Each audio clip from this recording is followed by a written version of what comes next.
Let me take you down, 'cause I'm going to the upper field. Nothing is real, and nothing to get hung about. The upper fields forever. Hello everyone, this is GrittyAstro. I'm going to keep this in this horrible karaoke to the Strawberry Fields Forever by the Beatles, which is, a fantastic song, which, by the way, really reminds me in its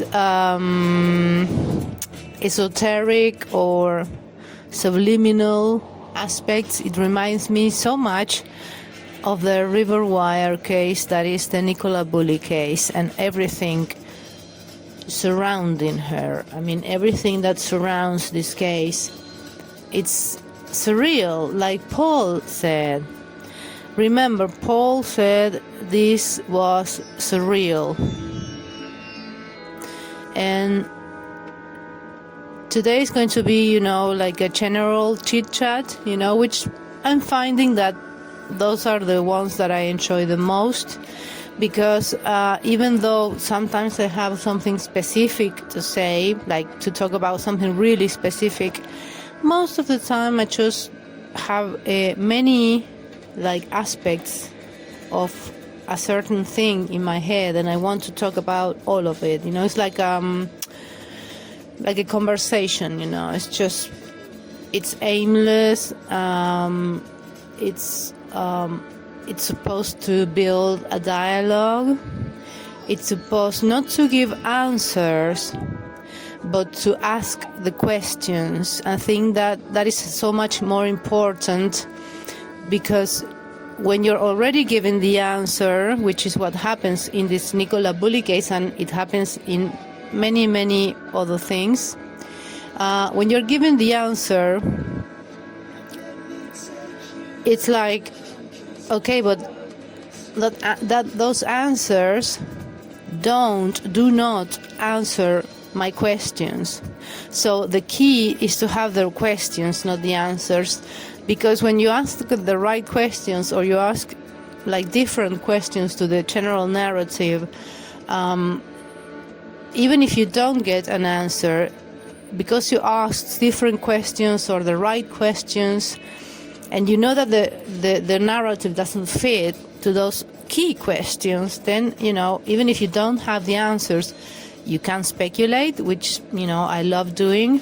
And even if I don't have the answer, the definitive answer, I mean, it's like I did open a new door to another world of possibilities, kind of resuming, it makes you think. Oh dear. So this is why I like the one thing I'm liking about these podcasts, which they're very informal. I'm not a formal person. I have codes and morals and ethics, but I'm not a formal person. So especially when I'm talking like this, into a microphone, for me it's just having a conversation, with you people, with the universe, so to speak, and with myself actually. Yeah. So that is why I put the upper fields forever, which is, it really reminds me of that, because it's a really good fit for, what supposedly happened on that upper field, and supposedly on the riverbank, okay, near the bench. More and more, I think the majority of us who actively follow the case of Nicola Bulley, we are seeing the more and more we look into this case, the more and more, after gathering all the data, all the testimonies,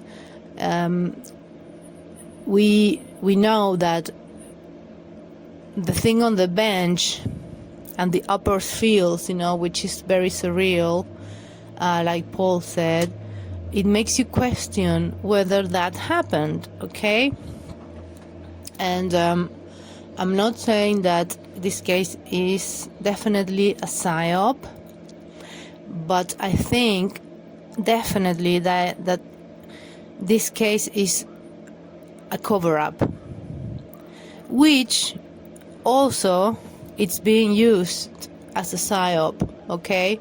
You have two approaches which actually marry into one single solution. I do not, of course, I wish I was a Detective Poirot or, one of those like brilliant detectives like Sherlock. Oh my God, speaking of Sherlock, last night after I dropped last night's podcast, I logged on my YouTube and I watched the Mind Choose video, and I can't believe that so many of us are on the same wavelengths. It's like we are progressing into the same conclusions, general conclusions, it's like the puzzle has been added more pieces. Now we have another piece of the puzzle, so to speak, which is,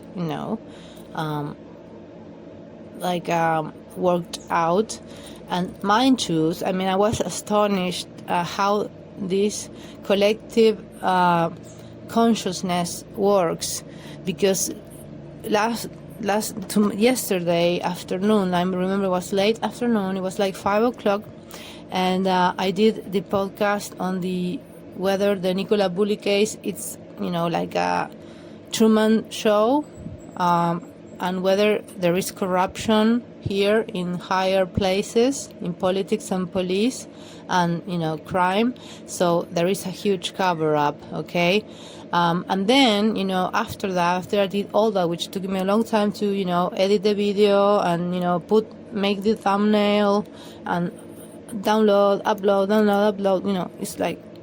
And then I went, I was going to relax, and I went there and I saw the brand new Mind Choose channel with his theory. He has uncovered something I think he uncovered a big piece of the puzzle, okay? And that's the infamous, to me, it's very infamous, the clip of the Lancashire police, where this is from the 2020, like 3 years ago, it's from April 2020, and it's when, actually it's funny because it's when the COVID, exploded, right, and became a thing, and changed humanity forever. Yeah, but here in this video of Lancashire police, Becky Smith, which is the SIO for the Nicola Bulley case,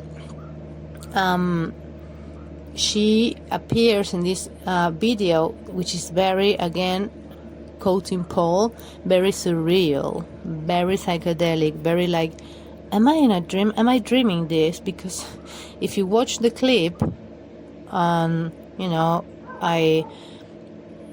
assure you to watch it, because they take it down, because they are taking down many pages, the police. So watch it and tell me, watch the Mind Choose video he made it, which is brilliant. It's a real, they call them Easter eggs. It's like a real nugget of information. And it's this Becky Smith woman who is speaking about her job, and she actually admits that she is a covert police investigator. She investigates, she leads this kind of investigations where nobody actually knows in the public that they are being carried out by the police. They are covert investigations. She also said that she works in cases of child abuse, which is horrible, and in this kind, also in criminal cases. I mean, she was one of the officers who were in the operation who took down this drug gang in Lancashire, in which, you know, there are like 8 of them, and one of them is an Ansel and the other one is a Rothwell, which raised the eyebrows of many YouTubers and many people in the groups, you know. So it's like, it's so surreal, okay? And she is saying that she admits in public that she leads covert investigations into crime, and she said, like, high up crime, you know, like people who are very high up in society. It's her words. And it really, really struck me. And not only that, it's like, you know, when they were like very, I don't know why they would be joking. Why would the police be like joking about this? They put this like you know, this cardboard thing that when they say cut, you know, in a movie, I don't know how the gaff, I don't know how you pronounce it, you know how you say it. I don't even know how you say it in Spanish. So it's this like cardboard thing, like cuts, you know, you cut, which it uses to cue a scene in a movie. So they use this like thing that you used to say cut and action, you know. And it says in the thing, it says like name of the show or something like that, Sherlock, and production or something like that, Columbo. And I thought, what? And why? I mean, I know that the British have this quirky sense of humor, which I love, you know, but it's the police. You're talking about drug gangs and like child porn. It's like child abuse and human trafficking, you know. It's not funny. I mean, I'm gobsmacked, I'm flabbergasted about this, because it's like, I'm bewildered, because what? Why are they joking about this? I mean, I know that there are a series of clips from the police to, like, you know, call young applicants to apply and maybe get a job at the Lancashire police, at the police in UK. I think it was like that. It was like a series of promo clips to entice young people to join the police force, right?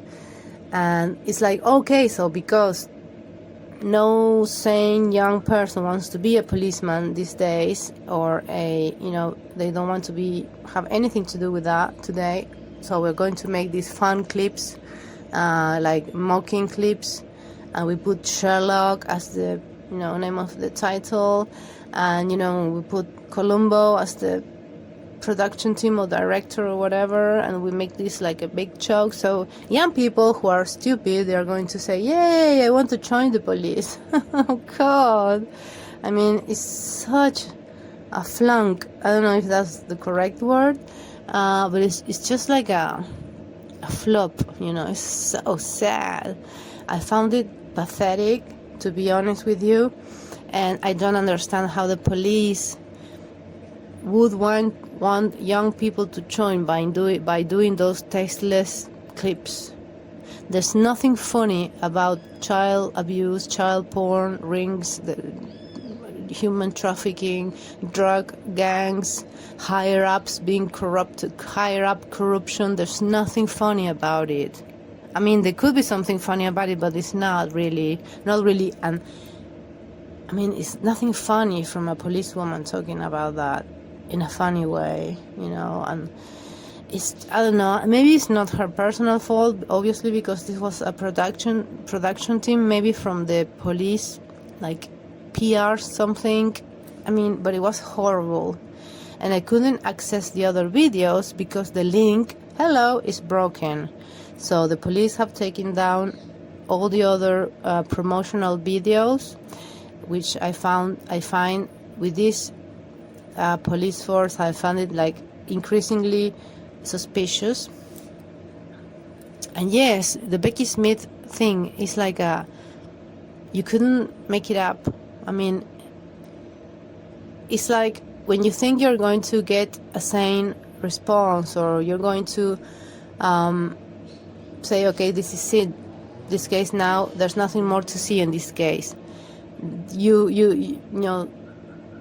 see that clip from Becky Smith, and you can't believe what she's saying, and she's being so flippant about it, like, yeah, it's fun, guys.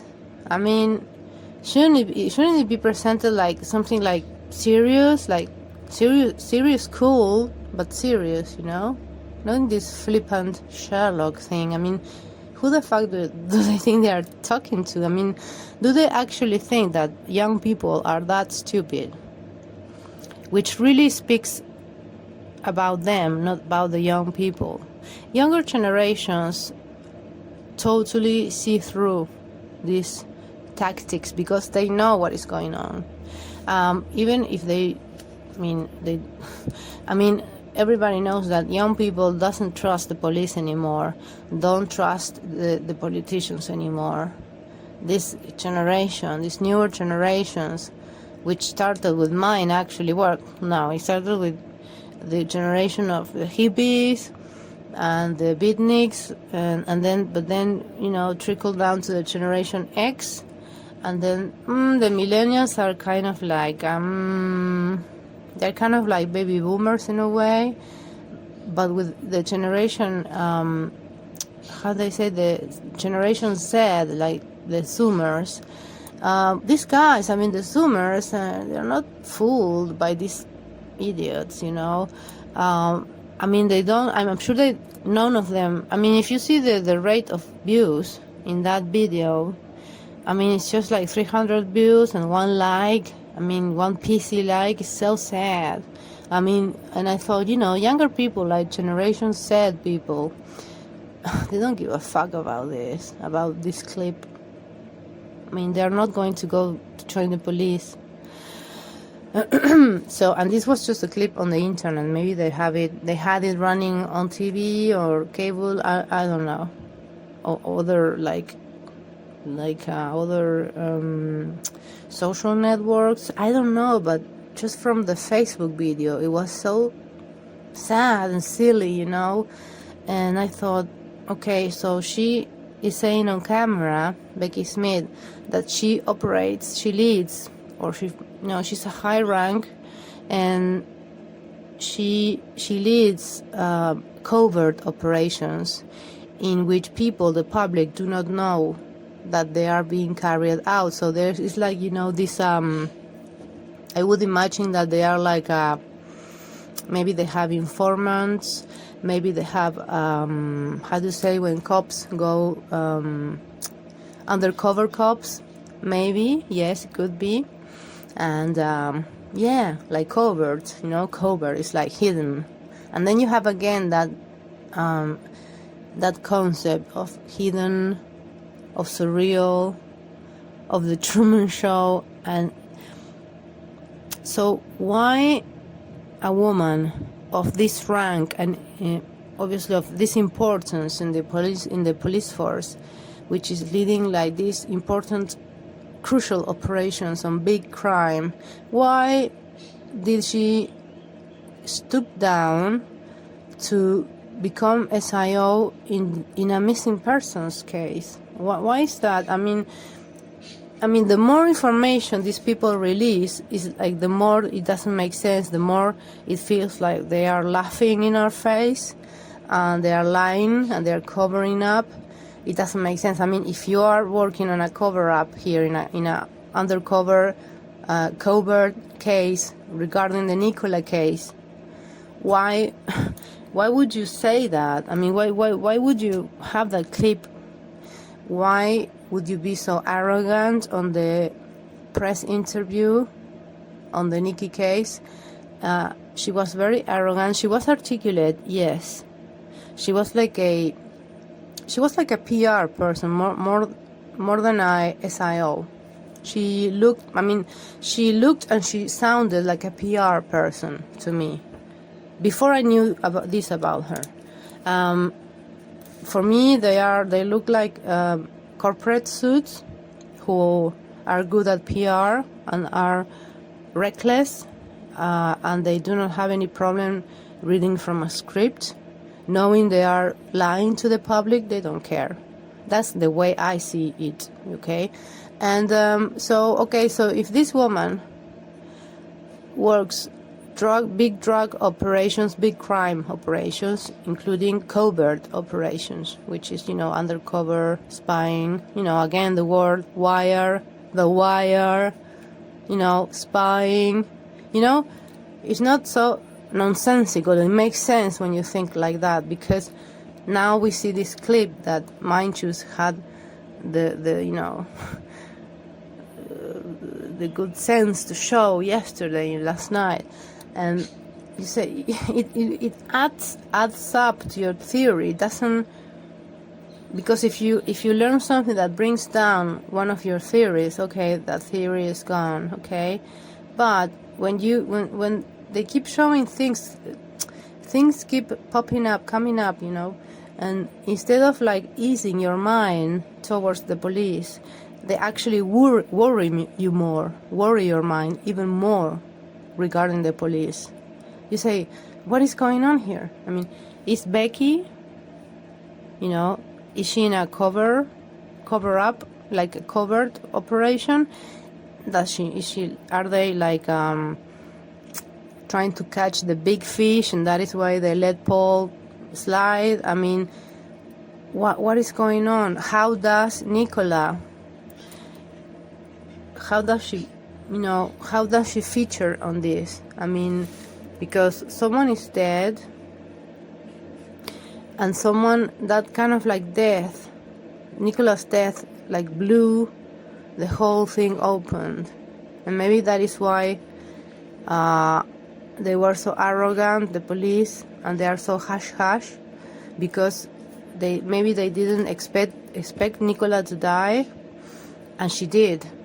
So, and they are angry, and they are, Paul said he was angry, which really struck me as, as strange. Why? I mean, if you're the love of your life, the mother of your children, your beautiful partner, she disappears, and you don't know what happened to her. I mean, she, as far as you know, she could be being held captive, being tortured, sexually assaulted, who knows what horrors, and you're just saying that you feel angry, and it's like everything is surreal. I mean, okay, right, of course. No, it's like you have all these characters, and the more you learn about these characters, the more bizarre it becomes, this case. Is it a psyop? I mean, did they take Nicola's death, which has nothing to do with this, and did they turn it into a psyop for an ulterior motive? Or are they working on a big operation, criminal operation, anti-crime, like they are after like the big fish, and these guys, this Paul, these other people around Nicola, they are all in on it, in this criminal gang, in this criminal in this conspiracy to commit a crime. I think maybe it's drugs. I think probably it's drugs, and I'm being hypothetical here, guys. I'm not saying I know anything for a fact. It's just they're logical conclusions, okay? So maybe Paul and some other people in Nicola's family, they are involved in some drug stuff. Yeah, maybe they were involved in a or laundering money from the drug lords, and this happened. This Nicola happened, the death of Nicola, the disappearance of Nicola, and everything blew up. So that could be the case. But what happened to Nicola, we still don't know what and why happened to Nicola, and where, and when, actually, But it's like the more pieces of the puzzle we get, the puzzle is still not complete, and it may never be complete, okay? But, there is this other big, chunk of the puzzle for me is this Becky Smith. It's very, very significant. It's very important. It's not a coincidence. She's working on something that is related to a crime gang, like a big fish in crime.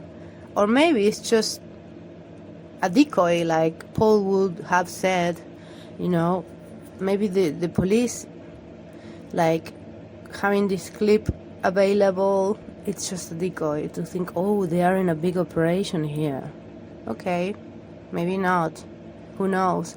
But, it's one of the logical conclusions is this. There is something like they're investigating like this big fish in crime, and it makes sense because this is this village is in a river, okay, and the rivers and especially rivers who are very close to the sea, like this one, they are classical points of how do you say in English? They are classical points of contraband and illicit activities like drug smuggling and even worse, even worse things like weapons. But there is this river which is the wire, the wire spying, and I think maybe they are bringing in the contraband, the illegal like shipments, through a port. Okay, I don't know which port there is on the river estuary, like Morecambe Bay and then into the Atlantic Ocean. I think it's Fleetwood, and isn't it Fleetwood like what is the name of that zone? Is there like a port? And ports are famous for being places where there goes a lot of contraband, illicit things. So St. Michael's on the Wire and Inskip and other places near it, they are very close to the sea, okay? So if you have if you are laundering money or bringing in illicit things, like contraband, you're going to want to be next to a river which is near the sea, near a port, okay? Maybe I think the port nearest is Fleetwood or Blackpool. I'm not sure because I'm not an expert on geography and I'm not very good with it, but I know that the place is near the sea, okay, and near the ports.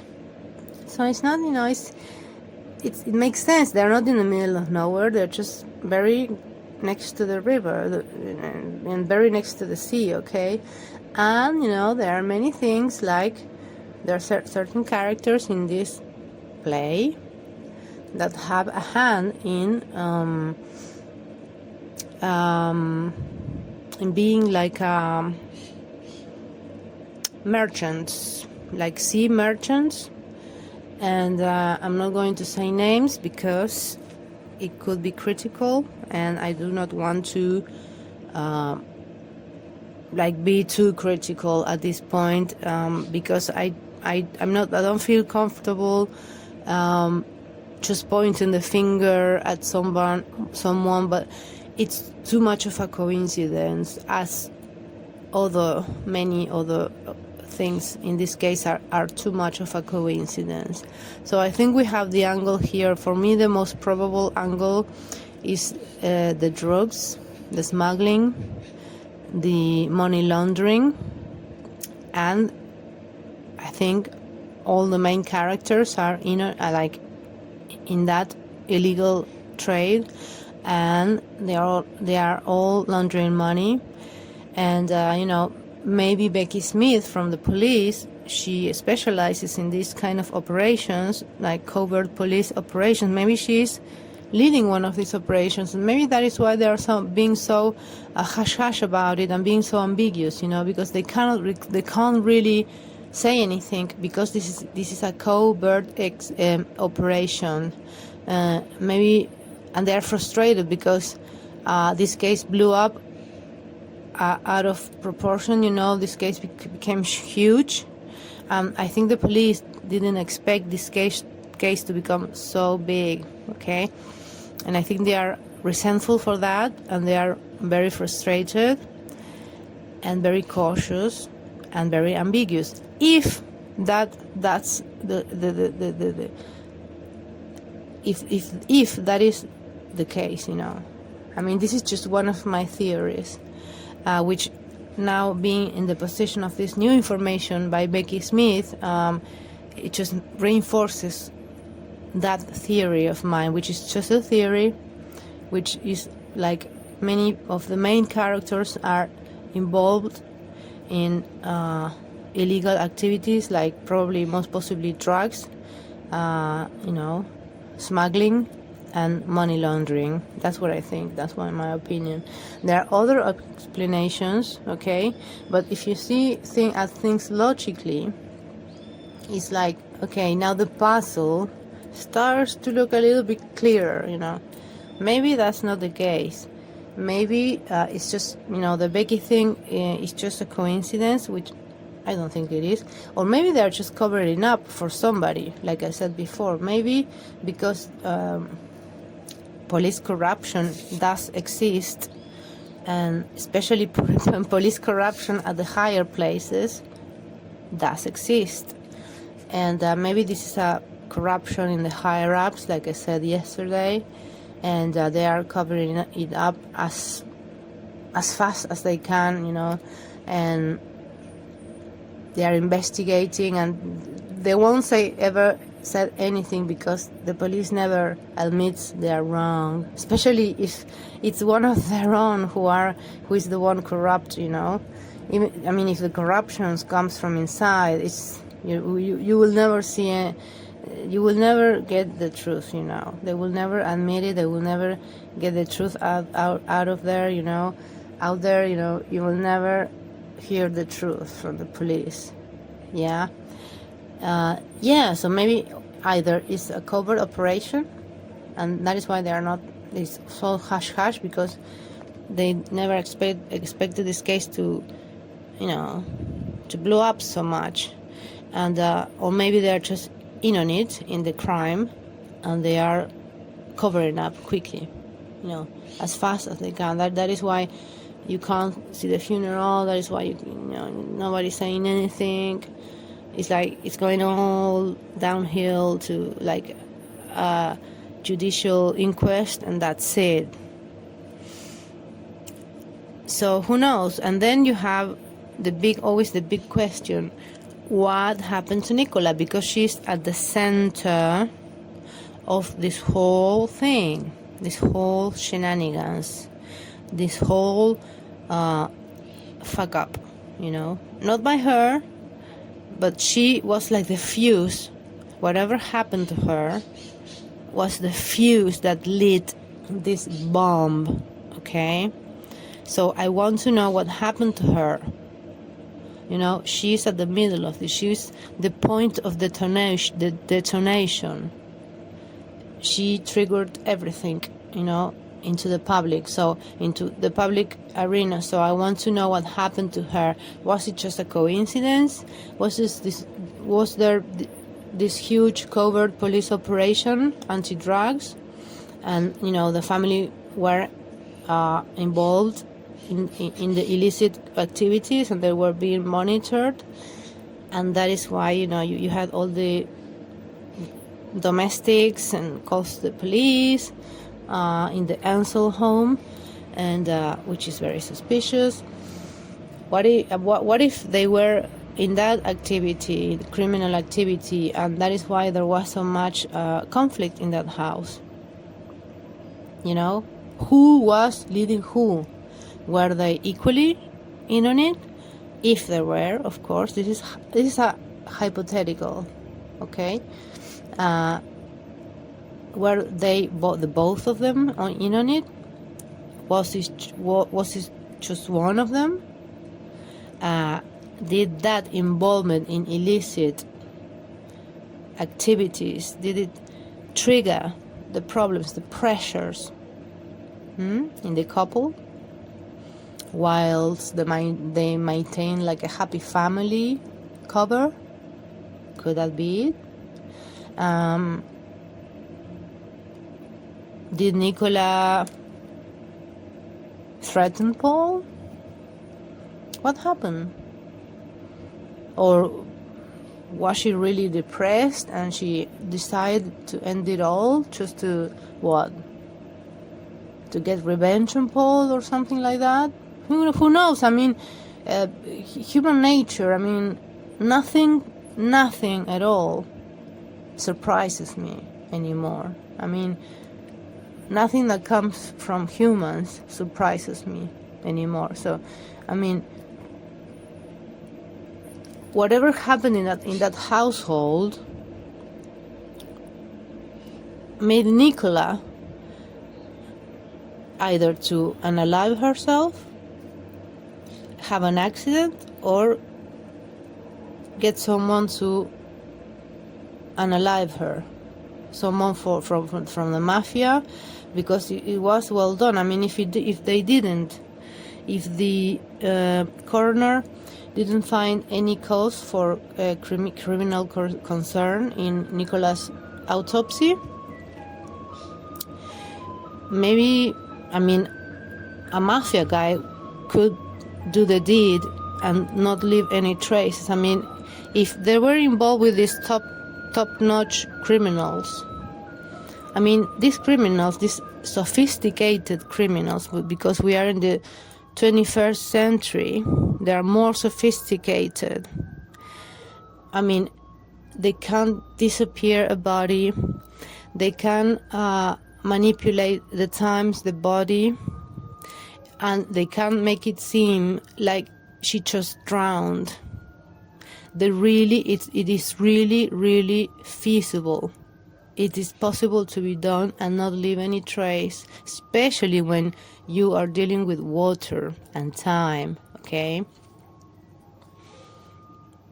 I mean, if I can come up with a way to unalive someone without leaving traces of foul play, of just, drowning, I mean, imagine what a sophisticated top criminal can do. Just imagine it. I mean, so I think this could be like, a feasible possibility, But I'm thinking that it's that, because otherwise the police wouldn't be so dodgy about this. They either are in the midst of a covert operation that involves the Ansels and other characters of this play, or they are in on it. I mean, they are involved, criminally involved, and they have to cover this up. And maybe they have asked favors from other people, from other agencies, favors from, I don't know, other organizations, powerful organizations, because, like it or not, you here have the Masons, the Freemasons connection, which you have because Paul's friend, which is it his neighbor, but it's also a friend. He became like bodyguard for Paul after the whole thing, so to guard Paul and the family from all the sleuths and all the quote unquote ghouls. And this guy is a Mason, a Freemason.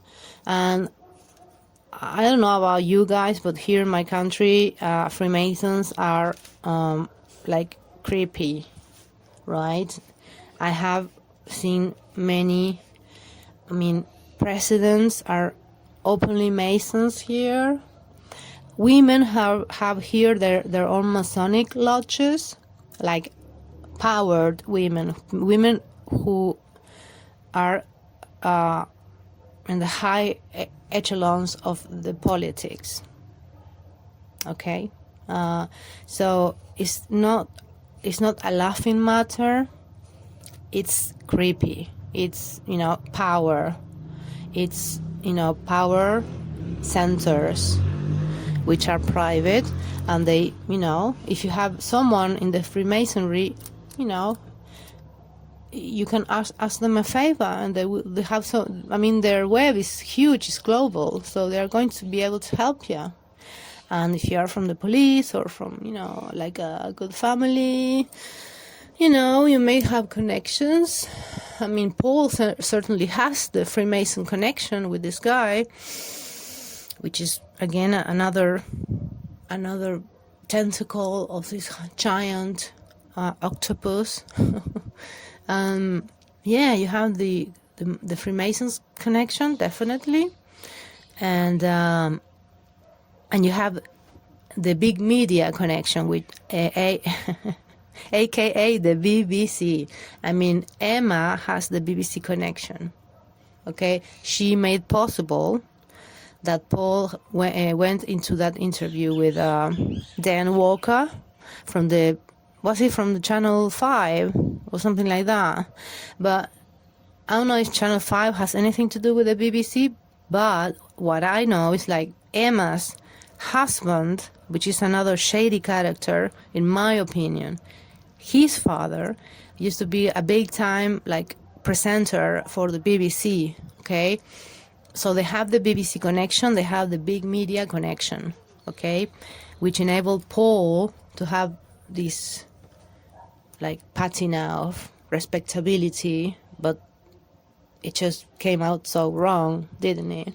I mean, it didn't do him any favors, that interview by Dan Walker. And then that's another rabbit hole, I could go like 4 hours talking into all the different rabbit holes, all the different points, all the different tentacles of this case. So yeah, I mean, what do you think?